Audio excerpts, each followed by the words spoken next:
You ask Tiger to solve. This deals with linear equations with one unknown. The final result is x equals -39. Let's solve it step by step. Group all x terms on the left side of the equation. Add 7x to both sides. Simplify the arithmetic.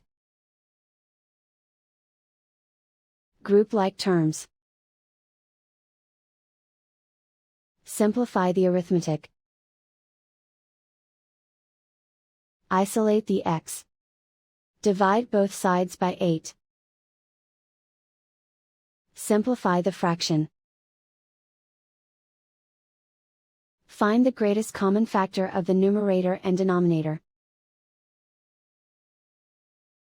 Factor out and cancel the greatest common factor. And so the final result is x equals -39.